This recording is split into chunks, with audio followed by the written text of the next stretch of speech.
स्वागत है आपका हमारे चैनल सत्या SRS एकेडमी में। आज के इस वीडियो में हम संख्या पद्धति के बारे में जानेंगे। संख्या पद्धति यानी नंबर सिस्टम।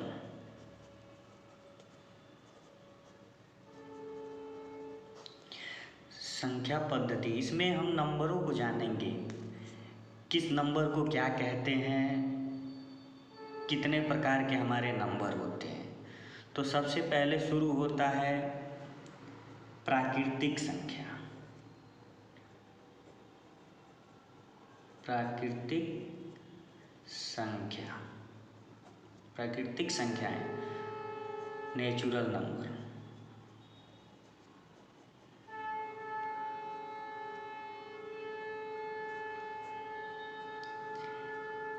गिनती के सभी नंबर्स प्राकृतिक संख्याएं कहलाती हैं। गिनती की सभी संख्याएं प्राकृतिक संख्या कहलाती हैं। गिनती के सभी संख्या प्राकृतिक संख्या कहलाती है।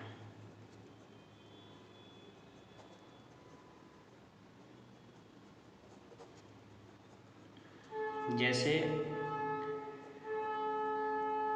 1, 2, 3 इस तरह से इन्फिनिटिव तक। इसमें जीरो नहीं आता है क्योंकि हम गिनती जब भी शुरू करते हैं तो 1 से करते हैं।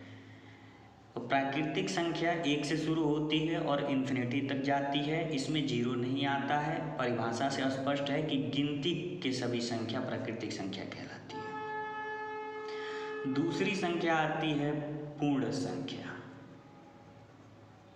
पूर्ण संख्याएं, होल नंबर।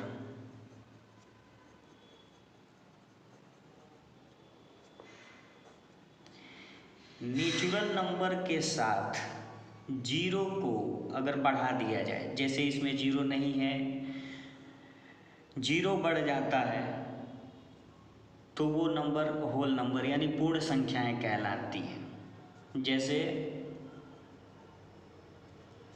0, 1, 2, 3 इस तरह से इन्फिनिटिव तक ये हमारे होल नंबर कहलाते हैं। नेचुरल नंबर और ये होल नंबर, इन दोनों में बस जीरो का फर्क है। इसमें जीरो नहीं है, इसमें जीरो है। जीरो बढ़ जाने से ये पूर्ण संख्या बन जाती है, जीरो हट जाने से ये नेचुरल नंबर। दोनों संख्याएं लगभग सेम है, बस जीरो का अंतर है। ये समझना भी बहुत आसान है। तीसरी संख्या आती है परिमेय संख्या।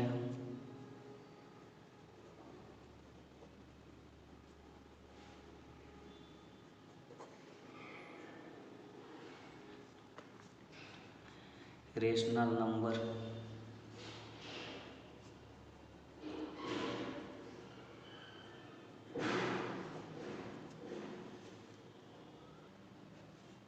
रेशनल नंबर, देखिए इसको हम पूर्णांक भी कहते हैं। ये हमारा पूर्णांक भी है और ये धन पूर्णांक है। इसमें अगर किसी भी नंबर में माइनस लग जाए तो उसे ऋण पूर्णांक भी कहते हैं।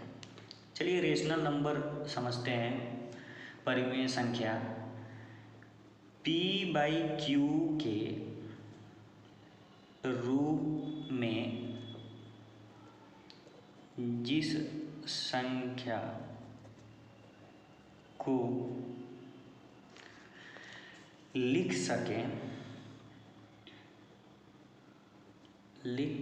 सकें या व्यक्त किया जा सके उसे परिमेय संख्या कहते हैं।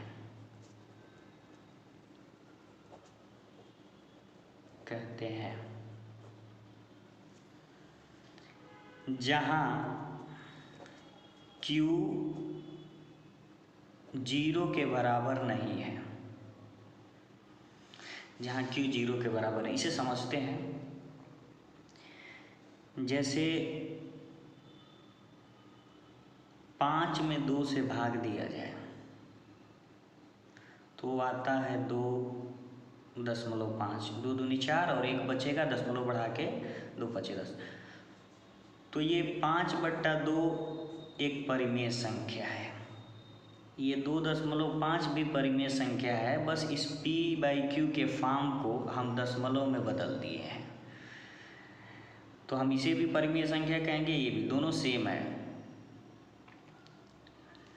अब बात ये आती है कि जो ये नंबर है वो क्या परिमेय संख्या है या नहीं। तो हम इन्हें भी परिमेय संख्या कहते हैं, क्योंकि 1, 2, 3 के नीचे अगर 1 से भाग दिया जाए तो इनमें कोई परिवर्तन नहीं होता है।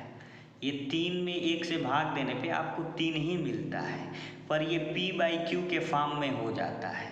जो p/q के फॉर्म में है ये हो जाता है, इसलिए 3 एक परिमेय संख्या है। ये सभी ऊपर की जितनी संख्या है वो परिमेय संख्या है। यहाँ कहा गया है कि q 0 नहीं होना चाहिए। q 0 क्यों नहीं होना चाहिए? जैसे हम 4 में भाग देते हैं 2 से तो हमें 2 प्राप्त हो जाता है, तो हम इन दोनों का यदि गुणा करते हैं तो हमें ये 4 मिल जाता है। 2 और 2 का गुणा करेंगे तो हमको 4 मिल जाएगा। लेकिन यही अगर हम 4 के नीचे 0 लगा दें, जहाँ बात कही गई q 0 नहीं होना चाहिए, अगर हम 0 ले लेते हैं तो इसका आंसर हम लिख नहीं पाते हैं। 4 भी लिखेंगे तो 0 में 4 का गुणा होता है तो 0 आता है, यानी हमें 4 चाहिए। और यदि 0 लिखते हैं तो 0 में 0 का भी गुणा होगा तो 0 ही आएगा। 4 हमें कहीं से प्राप्त नहीं हो रहा है, जबकि यहाँ से जिस संख्या से भाग देते हैं तो आंसर में उसका गुणा करके हमें ये ऊपर वाला प्राप्त होता है। तो इसलिए कहा गया है कि यहाँ नीचे 0 नहीं होना चाहिए, क्योंकि ऐसे सवालों के हम आंसर नहीं प्राप्त कर सकते। इसे अपरिभाषित कहते हैं, अपरिभाषित।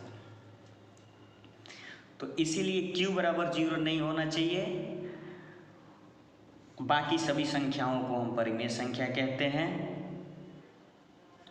कुछ कुछ भिन्न ऐसे होते हैं जिनका भाग देने पे कभी वो कटता नहीं है। जैसे कि 1 में 3 से भाग दिया जाए तो आप देखेंगे कि पॉइंट बढ़ाने के बाद 0 लेते हैं तो 3 में 3 त्रिक 9 हुआ, यहाँ 1 बचा, फिर 0 बढ़ाएंगे, फिर 3 त्रिक 9 हुआ, 1 बचा।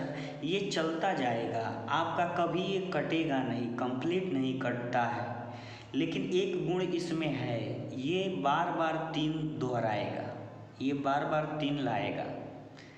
यहाँ आगे कोई दूसरी संख्या नहीं आ सकती। तो ऐसी संख्याओं को भी हम भिन्न के रूप में लिख सकते हैं, यानी p/q के फॉर्म में लिख सकते हैं। तो दशमलव वाले भी संख्या परिमेय संख्या कहलाते हैं यदि वो खुद को दोहराते हों। जो दशमलव के बाद की संख्या हो वो रिपीट होती हो तो वो परिमेय संख्या है। परिमेय के बाद आता है अपरिमेय। तो अपरिमेय में सिर्फ इतना ही अंतर है जो p/q के फॉर्म में ना हो सके। और वही बात हो गई जैसे कि ये दशमलव के बाद जो संख्या है ना तो वो रिपीट करती है ना ही वो कंप्लीट कहीं कटती है। हर बार कुछ नया नया अंक आता जाता है और आगे सवाल बढ़ता जाता है। आगे अपरिमेय संख्या को हम समझते हैं। अपरिमेय संख्या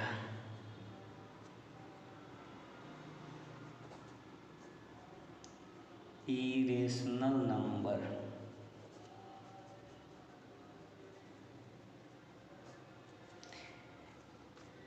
जिन्हें p/q के फॉर्म में ना लिख सकें, जिन्हें p/q के रूप में ना लिखा जा सके,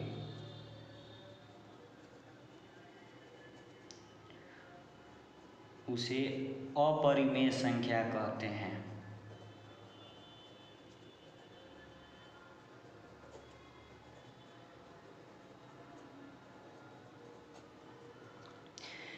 परिमेय संख्या और अपरिमेय संख्या में सिर्फ इतना ही अंतर है कि इसे p/q के फॉर्म में नहीं लिख सकते, उसे p/q के फॉर्म में लिख सकते हैं। यानी अपरिमेय संख्या वो होती है जिनका भाग देने पे कभी वो ना तो कटता है, दशमलव के बाद भी वो नहीं कटता है, और ना ही कोई संख्या रिपीट करती है, हर बार एक नई संख्या लाती है। जो अगर दशमलव के बाद संख्या रिपीट होने लगे वो परिमेय हो जाती है, जो रिपीट नहीं होती है ना ही कटती है वही अपरिमेय है। जैसे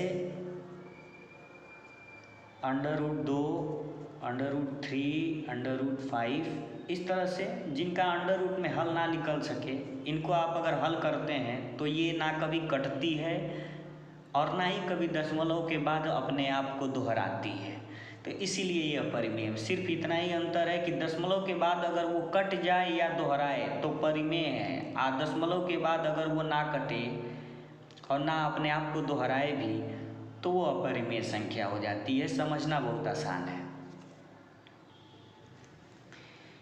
अब आता है वास्तविक संख्याएं। वास्तविक संख्याएं, रियल नंबर।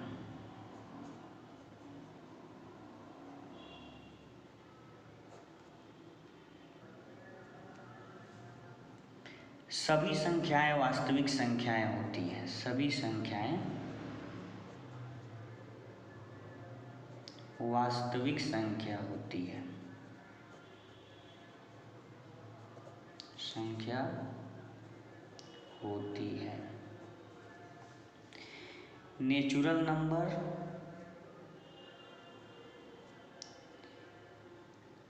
होल नंबर,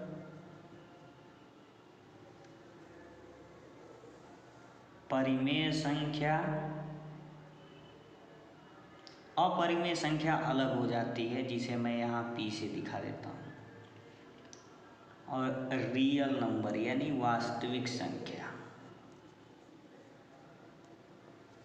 एक होती है काल्पनिक संख्या, उसे हम अभी बताते हैं। इतना समझना है, जो आपने पढ़ा अभी प्राकृतिक संख्या वो होल नंबर में भी आता है, इसलिए मैंने ऐसे लगा दिया। अब ये होल नंबर और नेचुरल नंबर दोनों परिमेय संख्या में भी आते हैं। क्यू परिमेय संख्या का संकेत है। अपरिमेय संख्या में ये सब नहीं आते हैं। इनमें केवल यही अंतर है कि इसका भाग देने पे या कोई भी संख्या का आंसर निकालने पे ये दशमलव के बाद ना तो कटती है और ना ही अपने आप को दोहराती है, जैसे कि ये सब संख्याएं हैं, इसलिए ये अलग हो गया। लेकिन रियल नंबर में ये सब आते हैं। परिमेय, अपरिमेय, पूर्ण संख्याएं, प्राकृतिक संख्याएं, ये रियल नंबर कहलाती है। एक आती है बस काल्पनिक संख्या, वो लास्ट होती है। काल्पनिक संख्या, काल्पनिक संख्याएं जो इमेजिनरी नंबर इंग्लिश में कहते हैं, इसे अंडर रूट में माइनस लग जाती है, ये सब काल्पनिक संख्याएं कहलाती हैं। अंडर रूट में माइनस का हल नहीं निकल पाता है, इसका हल निकालते हैं, वो 12th की एक चैप्टर है जिसमें ये सब बताई गई है। जैसे अंडर रूट में 4 है तो इसे हम 2 × 2 करके दोनों का जोड़ा बन जाता है, तो हम रूट हटा देते हैं, यानी वह 4 का वर्गमूल निकालते हैं। तो यदि 2 से हम गुणा करते हैं 2 का तो वो 4 आता है, -2 से भी -2 से गुणा होता है तो वो 4 ही आता है। यहाँ पे -4 लाना है, दो ऐसी संख्या लिखनी है जो दोनों बराबर भी हो और दोनों का गुणा करने पे -4 आए, ऐसा संभव नहीं है, इसलिए ये सब संख्याएं काल्पनिक होती हैं। यहाँ हम अपरिमेय संख्या में √4 नहीं लिखे हैं, इसलिए कि √4 का आंसर आपको मिल जाता है जो 2 होता है, ये पूर्ण रूप से इसका आंसर निकल जाता है। इन लोगों का आंसर कंप्लीट नहीं हो पाता है, इसलिए ये अपरिमेय संख्या है। P के सामने लिख देते हैं अपरिमेय। यहाँ पर में ये W पूर्ण हो गया और ये वास्तविक।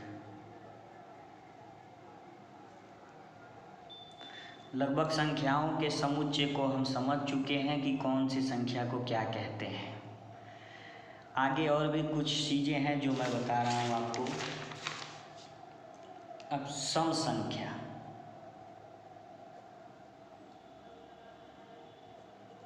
सम संख्या सबसे आसान है। जो संख्या 2 से विभाजित हो ये सम संख्या होती है, जैसे 2, 4, 6, 8 इस तरह से। विषम संख्या भी आसान है। जो संख्या 2 से विभाजित ना हो, यहाँ ध्यान देना है, विभाजित नहीं हो। इसमें 1, 3, 5, 7 इन्फिनेटिव तक। अब सम विषम के बाद आती है भाज्य संख्या। सम संख्या को इंग्लिश में इवन नंबर, विषम संख्या को ऑड नंबर। अब आती है भाज्य संख्या। भाज्य संख्या कंपोजिट नंबर, जो स्वयं खुद और एक के अलावा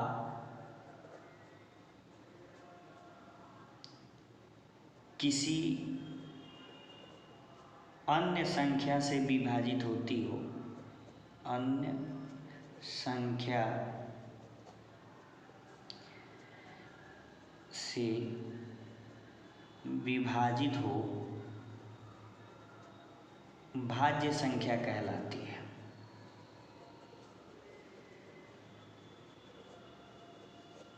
भाज्य संख्या कहलाती है। जैसे 4, 6, 8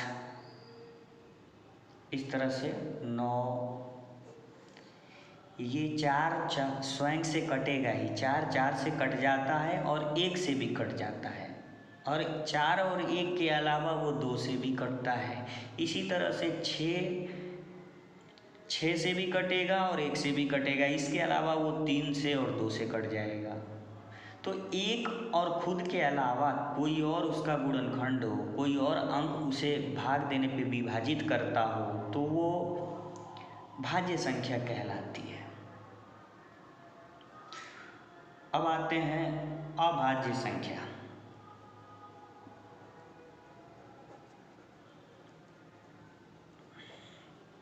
ध्यान रहे कि 3 भाज्य संख्या नहीं है, 2 भाज्य संख्या नहीं है, क्योंकि 2 को खुद 2 काटता है और उसके बाद 1 काटता है, उसके अलावा कोई और संख्या उसे नहीं काटती, इसलिए 2 भाज्य संख्या नहीं है। अभाज्य संख्या ऊपर वाले का ठीक उल्टा हो जाएगा। जो स्वयं और 1 के अलावा किसी अन्य संख्या से विभाजित ना हो, ये आप लिख लीजिएगा। यहाँ पे बस ना करना है। जो स्वयं और 1 के अलावा किसी अन्य संख्या से विभाजित ना हो, अभाज्य संख्या कहलाती है। जैसे 2, 3, 5, 7 इस तरह से देखेंगे तो आप कोई भी ऐसी संख्या नहीं है जिसको किसी दूसरी संख्या से काट सकें। केवल वो खुद से कटेगी, नहीं तो 1 से कटेगी। ऐसी संख्याएं अभाज्य संख्या। इन संख्याओं का केवल और केवल 2 ही गुणनखंड होते हैं, एक होता है और दूसरा वो खुद स्वयं होता है। उसके अलावा कोई भी उस नंबर को भाज्य नहीं कर पाता है, विभाजित नहीं कर पाता है। इन संख्याओं में देखेंगे तो 2, 3 अभाज्य है लेकिन 4 भाज्य है, 6 भाज्य है, 5 अभाज्य है, 7, 8, 9, 10 किस में आएगा? 10 भाज्य में आएगा। 11 किस में आएगा? अभाज्य में आएगा। इस तरह से 12 भाज्य में, 13 अभाज्य में, 14 भाज्य में आएगा और 15 भी भाज्य में आएगा, इसलिए कि उसे 3 और 5 भी काटते हैं, एक और स्वयं के अलावा अलग संख्या। इस यहाँ पे 13 के बाद सीधे 17 आएगा। इसमें कहीं एक नहीं आया है, तो एक क्या है? एक क्या है? इसका आंसर ये है कि एक न तो भाज्य है, न तो भाज्य है और न ही अभाज्य है। ये दोनों में से कोई नहीं है। ये केवल एक विषम संख्या है। जो विषम संख्या मैंने अभी लिखी थी उसमें एक को लिखा था, आप देख सकते हैं इधर विषम संख्याएं ये। तो एक न तो भाज्य है और न ही अभाज्य। देखते हैं क्यों भाज्य नहीं है। भाज्य इसलिए नहीं है कि ये एक के अलावा किसी अन्य संख्या से विभाजित नहीं हो पाती है, जबकि भाज्य संख्या में कहा गया है कि एक के अलावा किसी अन्य संख्या में विभाजित हो। तो ये एक के अलावा किसी अन्य संख्या से विभाजित नहीं होती है, इसलिए भाज्य नहीं है। और अभाज्य क्यों नहीं है? अभाज्य इसलिए नहीं है कि यहाँ पे हर संख्या के केवल 2 गुणनखंड होते हैं, 2 से ज़्यादा नहीं और ना ही 2 से कम होते हैं। तो इसका 2 से कम हो जा रहा है। इनके 2 हैं क्योंकि ये एक खुद है और दूसरा एक है, तो ये 2 गुणनखंड इनके हो गए। 2 से ज़्यादा भी नहीं है और 2 से कम भी नहीं है। और एक स्वयं अकेले एक है, लेकिन इसका जो स्वयं है वो खुद ही एक है, तो इसलिए इसका एक ही हो रहा है। जबकि अभाज्य संख्या की परिभाषा के अनुसार किसी संख्या को अभाज्य होने के लिए केवल 2 गुणनखंड होने चाहिए, एक वो खुद और एक। तो इस तरह से ये एक अभाज्य है। कभी कभी एग्जाम में एक क्वेश्चन आता है कि 2 अभाज्य है या भाज्य। तो आप सोचिए, सम संख्या तो सभी भी भाज्य होती हैं क्योंकि सारी सम संख्याएं किसी न किसी से कटती हैं, लेकिन 2 एक ऐसी सम संख्या है जो अभाज्य है, क्योंकि 2 के पास 2 ही गुणनखंड है, एक 2 खुद और एक। इसके अलावा कोई दूसरा उसे नहीं काट सकता। 2 के बाद सभी अंकों को काटने के लिए कोई तीसरा अंक है, तो इसलिए 2 एक ऐसी सम संख्या है जो अभाज्य है, और कोई सम संख्या ऐसी नहीं है जो अभाज्य हो। तो 2 समअभाज्य संख्या है।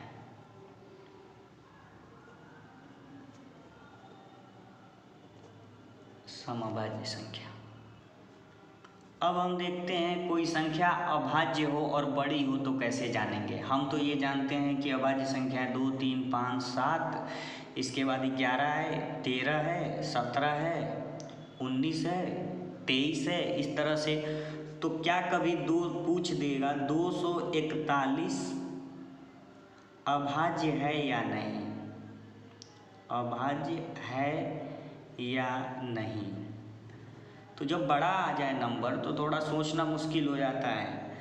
तो हम क्या करते हैं, किसी एक संख्या का वर्ग करते हैं जो इसके आसपास हो। जैसे 15 का वर्ग करें तो 225 होता है, 16 का वर्ग करें तो 256 होता है। 256 241 से ज़्यादा है, अब इससे ज़्यादा नहीं। यानी हम 16 से नीचे की जितनी संख्याएं हैं, जितनी अभाज्य संख्या है, अभाज्य संख्या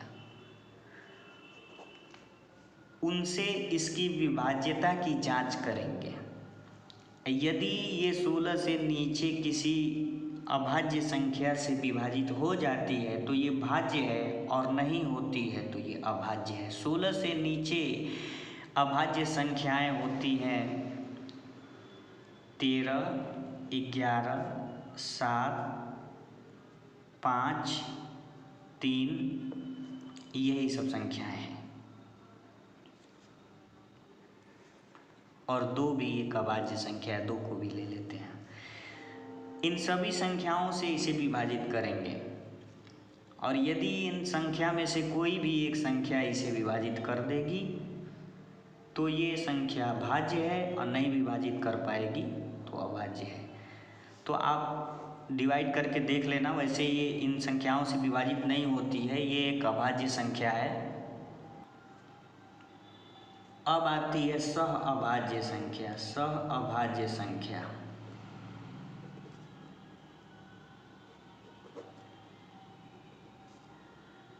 संख्याओं का वह युग्म, संख्याओं का वह युग्म, युग्म मतलब जोड़ा, जिनमें एक के अतिरिक्त कोई अन्य गुणनखंड न हो, उभयनिष्ठ गुणनखंड, कोई अन्य उभयनिष्ठ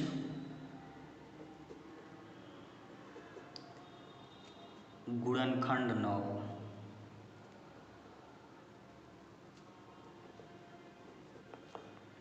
जैसे 2, 5,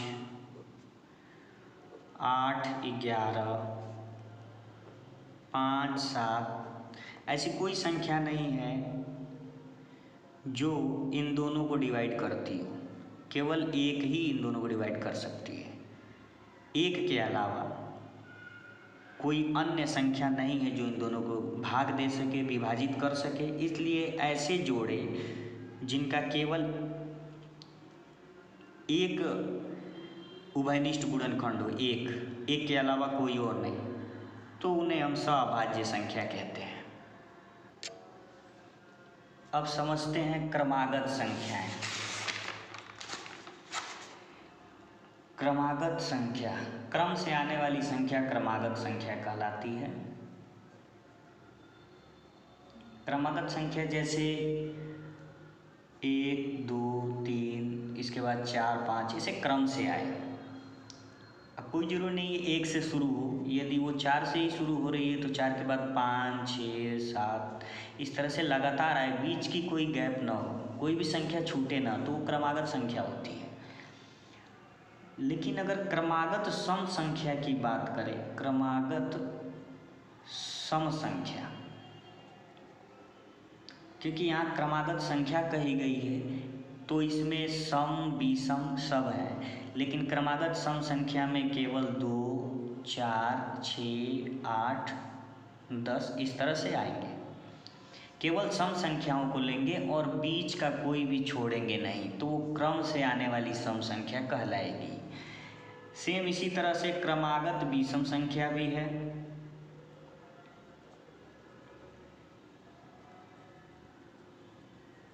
उसमें 1, 3, 5, 7 इसमें भी कोई छूटता नहीं है और सभी विषम संख्याओं को लिख दी जाती हैं। अब हम कुछ क्रमागत संख्याओं पे सवाल देखते हैं। जैसे पहला सवाल है कि 1, 2, 3 ये क्रम से संख्या आ रही है और 10 तक का योग निकालना है। तो इसके लिए 2 फार्मूले पहले लिखते हैं। योग निकालने के लिए अंतिम संख्या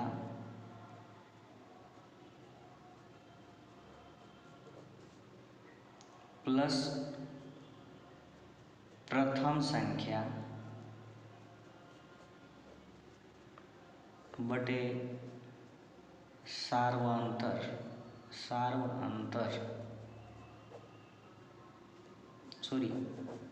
2 होगा। गुणे पदों की संख्या, कुल पदों की संख्या। यहाँ कुल पदों की संख्या, यहाँ 2 होगा। अंतिम संख्या प्लस प्रथम संख्या बटे 2 गुणे कुल पदों की संख्या, ये योग निकालते हैं। आपको अंतिम संख्या इसमें पता है 10 है, प्रथम संख्या भी पता है 1 है, कुल पदों की संख्या वैसे तो लगातार आई है तो 10 है, लेकिन नहीं पता है तो पदों की संख्या के लिए भी एक फार्मूला है, पदों की संख्या बराबर यहाँ अंतिम संख्या माइनस प्रथम संख्या बटे सार्वंतर। ये सार्वंतर गलती से यहाँ लिख दिए हैं, सार्वंतर और प्लस 1, ये पदों की संख्या बताएगा।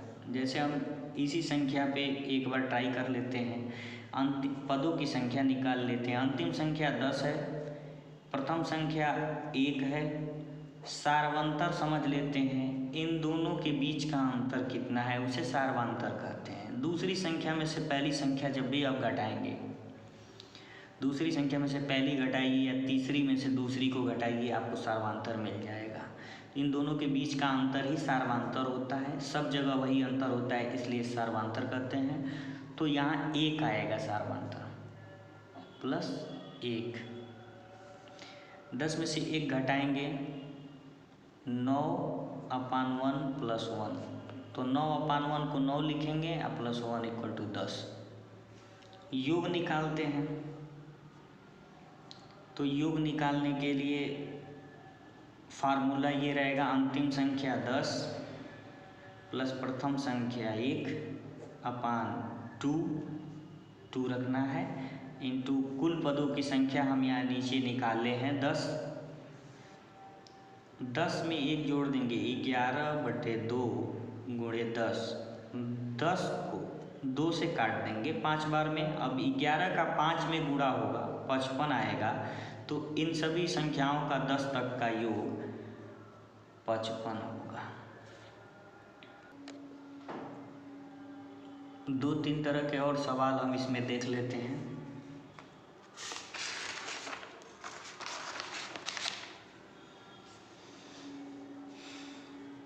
जैसे 28, 30, 32, 34, इस तरह से 40 तक। तो सबसे पहले इनके पदों की संख्या निकालनी है। तो पदों की संख्या के लिए मैंने फार्मूला आपको बताया था कि अंतिम संख्या माइनस पहली संख्या बटे सार्वंतर, इन दोनों के बीच का अंतर 2 प्लस 1। 40 में से 28 घटाएंगे 12/2 प्लस 1, 2 से 12 काट दीजिए 6 प्लस 1 बराबर 7। अब हम योग निकालते हैं, अंतिम संख्या प्लस प्रथम संख्या बटे 2 गुणे पदों की संख्या। यहाँ 40 और 28 जोड़ेंगे 7,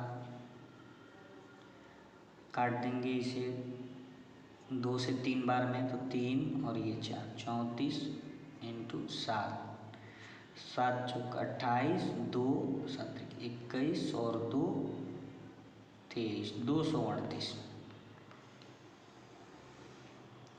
एक और देख लेते हैं, 9, 11, 13, इस तरह से 21 तक। सेम वही चीज़ रहेगा, आप इसे हल करेंगे ऊपर के जैसे। एक और सवाल मैं दे देता हूँ। 4, 8, 12, 36 तक इसे आप सॉल्व करने की कोशिश करेंगे, ऊपर के जैसे ही प्रोसेस लगाएंगे। ये 2 क्वेश्चन। एक चीज़ और आपको समझ लेना है, अगर आप थोड़ा इसको इजी तरीके से हल करना चाहते हैं तो एक और मेथड है, लेकिन वो मेथड सब में नहीं प्रयोग होता है।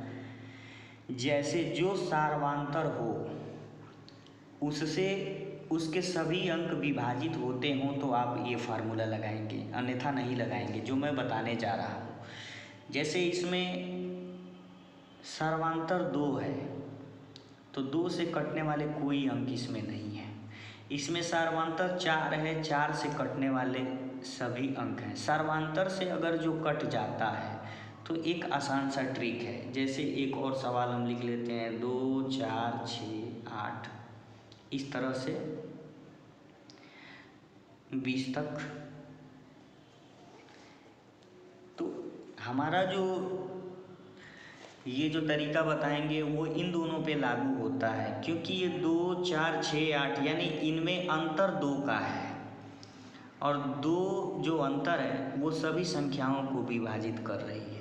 यहाँ अंतर 4 का है, 4 सभी संख्याओं को विभाजित कर रही है, पर यहाँ अंतर 2 का है लेकिन वो 2 किसी भी संख्या को विभाजित नहीं कर रही है। तो ऐसे में वो नियम नहीं लगाना है। आपको दूसरा एक नियम बता रहे हैं। हम इस सवाल को देखेंगे।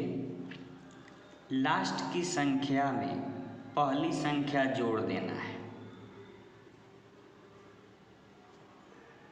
और फिर लास्ट की संख्या में इसके सार्वांतर के 2 गुने से भाग देना है। यदि सार्वांतर 2 है तो 4 से भाग दीजिए, सार्वांतर 4 है तो 8 से भाग दीजिए, इसका डबल करना है। तो इसका हो जाएगा, इसका सार्वांतर 2 हो रहा है तो हम 4 से भाग देंगे तो 5 आएगा। अब ये दोनों गुणा कर देना है आपको, 22 और 5 का गुणा कर देना है। 20 पचे 100 और 2 पचे 10, 110, यानी 2 से 20 तक की संख्याओं का योग 110 हुआ। यदि आप उस फार्मूले पे लगाना चाहें तो लगा सकते हैं। पदों की संख्या निकालने के बाद पदों की संख्या वैसे इसमें 10 आएगी, तो हम अंतिम संख्या प्लस पहली संख्या बटे 2 गुणे पदों की संख्या, तो 20 2 22 बटे 2 गुणे 10, 22 को काटेंगे 11 हुआ, 11 दाह में 110। आप देखेंगे दोनों आंसर सेम है। तो मैंने जो रूल बताया वो सब में फॉलो नहीं करना है, ये केवल जिसके सार्वांतर सभी अंकों को विभाजित करते हैं उसी में आप इस फार्मूले पे इसे लगा सकते हैं, इसे नहीं। इसके लिए आप वो बेसिक ही देखेंगे। तो आप अगर किसी सवाल को लगाना है तो सबसे पहले यही चेक कर लें ताकि आप आसानी से हल कर सकें। जैसे ये सवाल हमारे मेथड पे लग सकता है क्योंकि इसमें 2 अंतर सार्वांतर इसका 2 है और 2 से सभी अंक कटने वाले हैं, लेकिन इसकी शुरुआत 2 से हुई है और इसकी शुरुआत 28 से हुई है। तो आप एक रफली यहाँ समझते हैं इसको। हम 2 से 40 तक का निकाल लेंगे। 2 से, चूँकि ये 2 से डिविजिबल है, सब 2 से विभाजित हो जाएगा, तो 2 से 40 तक की संख्याओं का योग निकालना आसान है। 40 में हम 2 जोड़ देंगे और फिर 40 में ही हम 4 से भाग दे देंगे। इस 4 ये नहीं है, मतलब इसका जो अंतर है उसका 2 गुना करना है तो 10 आएगा। इस हिसाब से इसका गुणा करेंगे तो 420 आया। अब ये 2 से 40 तक का होगा, यहाँ 40 था इसलिए मैंने शुरू से 2 से 40 तक का ले लिया। अब 2 से, और यहाँ प्रथम अंक 28 है तो हम 26 तक का ले लेते हैं, 26 तक का। तो 26 प्लस 2 बराबर 28 और 26 भागा 2 सॉरी 4 बराबर, यहाँ पूरा पूरा नहीं कटेगा लेकिन 4 छक्के 24, 2 बचा, पॉइंट बढ़ा के 0 देंगे, 4 बचे 20, इसका गुणा करना है। तो हम 28 का 6 में गुणा कर लेते हैं। 6 अठे 48, 4 6 दूनी 12, 4 16, और ये जो 0.5 है 0.5, तो इसका आधा कर लीजिए। 0.5 का मतलब आधा होता है, तो 28 का आधा 14 इसमें जोड़ दीजिए। 8 4 12 और 6 1 7 1 8 182 आया। तो देखिए 2 से 40 तक का योग 420 आया और 2 से 26 तक का योग 182 आया। तो यदि इसमें से हम इसको घटा दें तो हमें 28 से 40 तक का योग प्राप्त हो जाएगा, क्योंकि 26 तक का योग, 2 से 26 तक का योग इसमें इंक्लूड है, शामिल है। तो 420 माइनस 182, 10 में से 2 गया 8, 12 में 11 में से 8 गया 3, और 3 में से 1 कम होगा 2, 238 आया। यहाँ भी आपको 238 दिखेगा। तो इस तरह से आप ये भी मेथड लगा सकते हैं। तो आज के लिए बस इतना ही, ज़्यादा वीडियो लंबा ना हो, इसके लिए बाकी की चीज़ें हम एक दूसरी वीडियो में पार्ट 2 करके लाएंगे। आप सभी उस वीडियो को भी देखें। आगे और अच्छे अच्छे क्रमागत संख्याओं के योग पे, भाग पे, गुणा पे कई अच्छे अच्छे सवाल हैं। तो आप सभी वीडियो को देखें और इस चैप्टर के, इस टॉपिक के जो भी चीज़ अधूरे रह गए हैं वो आपको अगली वीडियो में ज़रूर मिल जाएंगे। धन्यवाद।